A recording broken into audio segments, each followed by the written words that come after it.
Welcome back to That Change Show. I'm Jason Little, your host, and today I'm going to help you figure out how to get out of the soup when you feel stuck.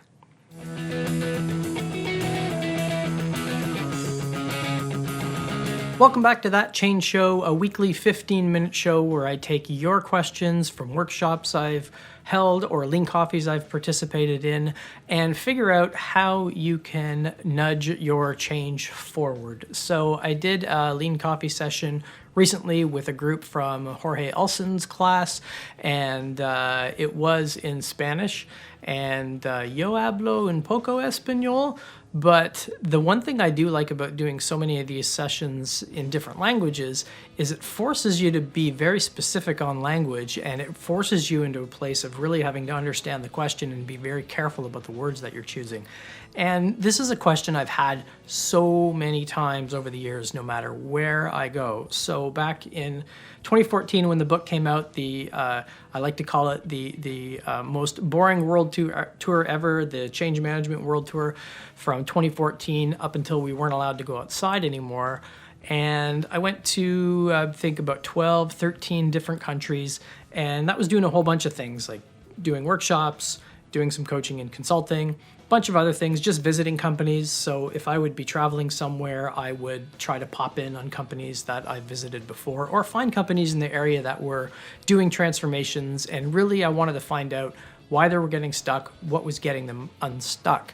And this question pops up all the time. People want to know who does it better, because here in country X, we're so far behind, we're laggards, we don't really innovate, we don't do any of these modern ideas, everybody wants to control everything, and it really sucks. Like, who does this better than anyone else? And my blanket answer usually is, well, the Finns. The Finns do it better than anybody.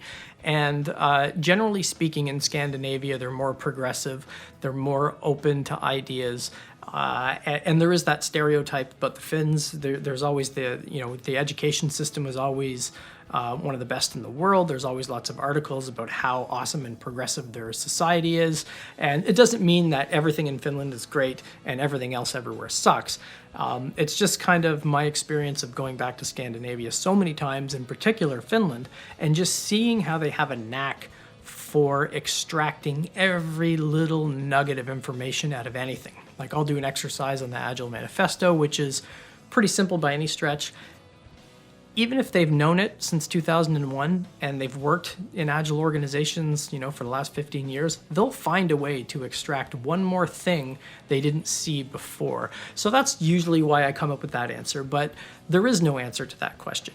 So I'm sure I've probably already been canceled by now because you've probably turned the podcast off or you've switched the TV channel. But the point is, people around the world are more similar than you might think. Yes, there obviously are differences from culture to culture, and I'll talk a lot about Geert Hofstede's work where he describes power distance index as one of the factors that looks at social structures. And just briefly, power distance index is how much distance of power is there between people at the top and the bottom, just to oversimplify it.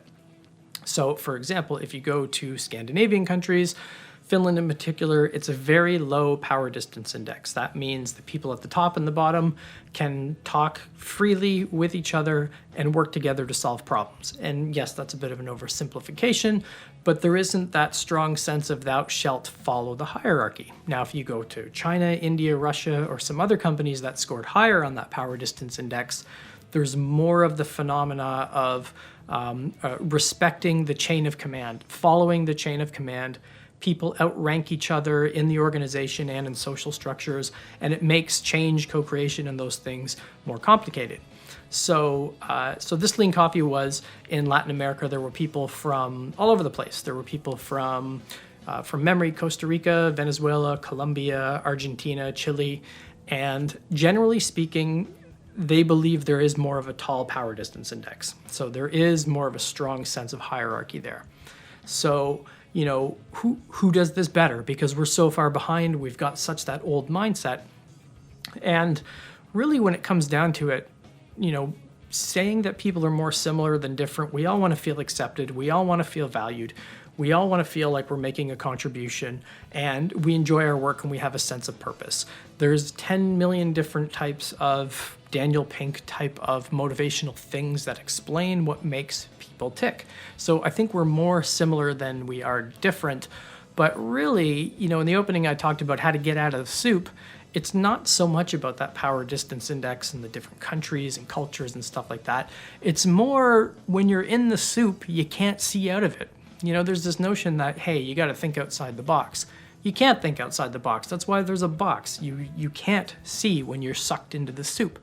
And if you've been somebody who's been coaching or consulting in enterprise organizations for, 6 to 8 months or more continually, you know what that feels like. You get pulled into their day-to-day reality and their status quo, and you can't be objective and you can't see the things that you saw when you first started. That's why, I'm not a huge fan of Kotter's work, but the guiding coalition that he talks about is the value is in rotating that and getting fresh eyeballs in.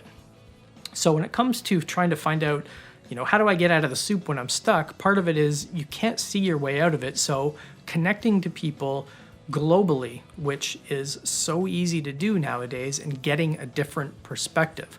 So many of the companies that I would go and visit and talk to, they would describe to me what they've done over a 6-month period, and nothing's different and nothing's changed. And then you as the coach, you really have to pick up on things that are subtle. So there could be small improvements that are actually gigantic improvements, but they can't see them because they're in the soup. So the first thing to do is to find different perspectives, because that saying, the grass is always greener on the other side, it's a saying for a reason. It always looks better over there, but as soon as you get over there and you get sucked into their soup, like, you know what? This isn't as good as as maybe it looks like on the outside. So getting that external perspective is good. And second reason is really celebrating any of those small quick wins and making them visible. And when you make those things visible, it's much easier to look back and take stock of those things that we did, because now you've got a library of them. But let's not think that it's us and our system and our culture and our country and the way that we do things.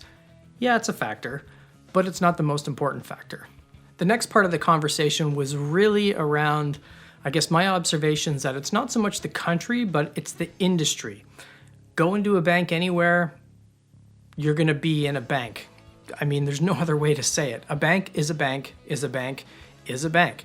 There's always going to be pockets. We talked about this is a global thing. I know all the Canadian banks went through this. They created the digital factories and, they got pool tables and bowling alleys and all this type of stuff. And then I remember I went to visit one of the banks here that had all that stuff set up. And they said, oh, well, we can't really do a tour today. We all have to stay in our work areas. I'm like, why? Oh, because there's a bunch of corporate investors coming by, so we have to, be on our best behavior. So, the lipstick on the pig idea, right? We've given you a bowling alley, but you better be professional when these high-profile people come in. I mean, that's incongruence, and that's a great example of throwing lipstick on top of a culture that is a bank. And people complain all the time about, hey, Jason, you pick on the banks too much. Well, one is they're easy targets. Two is even today, they are still making record profits, and it seems to keep increasing. So it really doesn't matter what they do to try to change things. It's always going up anyway, so it doesn't really matter. But anyway, the whole point of that was the industry type and the type of company matter more. Go into a marketing company. You can go into a marketing company anywhere in the world. You're going to see very similar cultures, no matter what country it's in. Same thing with banks, same thing with telecoms. And again, really great book is The Re-Engineering Alternative by William Schneider. And we tend to have a bad habit of labeling cultures as one. A bank is a control culture. For these reasons, that's it. But obviously, it's way more complicated than that. In that book, William Schneider talks about dominant and subcultures. And you're always going to have little pockets of innovation doing cool stuff despite what the overall culture is for the organization. So, like I said, the country matters to a certain degree, so the culture of the country, the type of company that it is, plus the pockets inside the company matter. All of those things create, what we experience as change agents. So when we say things like, "Oh, we're so conservative here. Tell me more." Well, I work in capital markets in this bank in this country with a high power distance index, and we never innovate and we never do those things and the other things. So our conversation switched towards, when you look at these pockets and subcultures, if you've got a team in a bank working on a mobile app, that will probably have a much more open, innovative culture that is open to experimentation. If you go to the run the bank things where you start talking about, systems that are running global capital markets and trades, probably not something you want to mess with. So yeah, they're going to be more conservative. But if you go to another country and you go to a similar department in capital markets, you're going to experience basically a similar thing. So we had the conversation that it really is more about the market that the company serves and those industry types than it is for the actual country.